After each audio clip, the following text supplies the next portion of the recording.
Well, hello YouTubers. Today we are going to be changing the outer sway bar links on my 2001 Ford Taurus.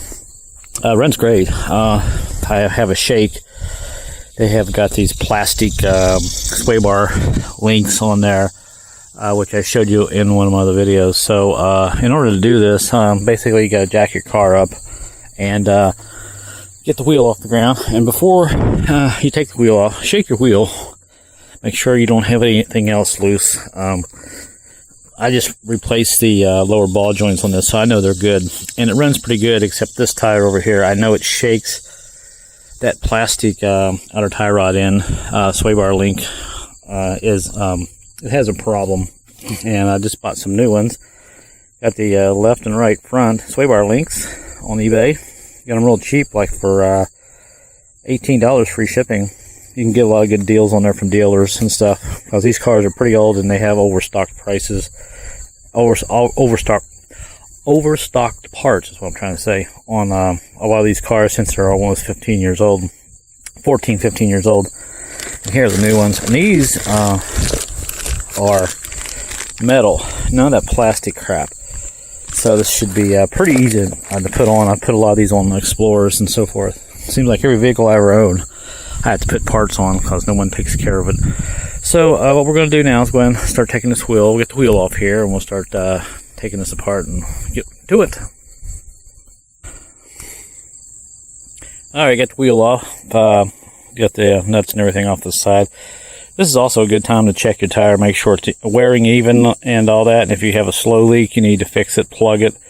It's a good time to do it. And that will save you some trouble down the road if you have any other issues with your tire. Now, also, I've got a shock behind the back wheel, so make sure you put the emergency brake on and put something behind your wheels so you don't get run over, because you don't want to end up in a hospital. You're trying to save money, not lose money. Alright, so get everything off. Also check your rotors and make sure everything's okay. Check the back of it there. Put your finger down in there, make sure it's nice and smooth, and check your brakes. Should have lots of pad. You can see the pad in there. I don't know if you can see it through the camera, but I can see it pretty good here. And you can see it on the front there. I got lots of pad, so everything's good. Now here's the guy I'm after.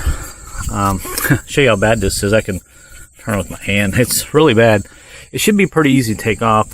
I do have some tight clearances down there. I will have to use I think it's an 18 and a 5/8 little socket.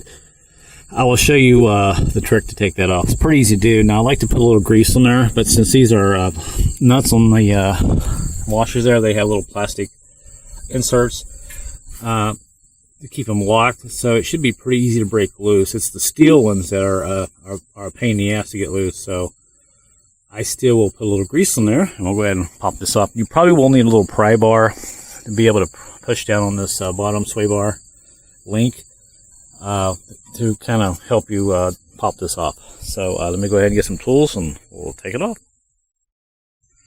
Alright, just about got the bolts off of it. Now this top one here, I will take an 18 wrench and stick in there like that, and I've got a 8mm little 5-point socket. And that's how I get a hold of that stud. Get that on there like that. And if you hold both of them, you can usually break it loose. Now, if you can't get this to break loose, you might want to just take your wrench and kind of help it a little bit. There's not a lot of room up here, but there's enough room to hold that nut and try to break that loose. So that's just about off. Let me set the camera here. Maybe you can kind of watch me finish it here. Hopefully you can see it there. Let me set the camera just right. I'll take a chance there. Hopefully you can see it. And I finish taking it off. I'll have to keep my wrench on there. Alright, take it off. That's that off there.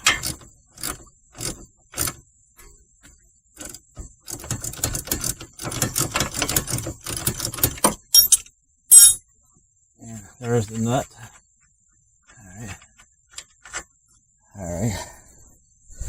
Alright, there's the nut. And there's that nut. And the wrench you will need is an 18 millimeter. The bottom was pretty easy. I did the same thing. I took my wrench, stuck it on the back here, like that. And I put the 10 millimeter socket on the very back where that stud is and held it, and that's how I broke it loose. So this is ready to come off, so I'll just take my hammer and knock it out. This is where I say sometimes you might need a pry bar to push down on that. I will when I put it back in, but I'm just going to knock it off with the hammer. Just kind of take it off for now. And there it is, it's off. And that's bad. You can see it or not. I can hear it. I'm not supposed to do that. It's supposed to be like this. Harder to move. So, there is that. Yeah, my sun just right so you can see it. There's the new one. Match it up, make sure they're the same length. And, yep, same length. And basically, you install in reverse order. Now, like this one here has, let's see, gosh, has little fittings somewhere right there in it that you can screw in there, and you can grease these. Some cars have them and some don't.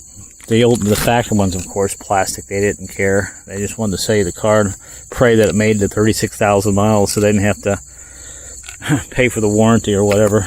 But that's the way it is nowadays.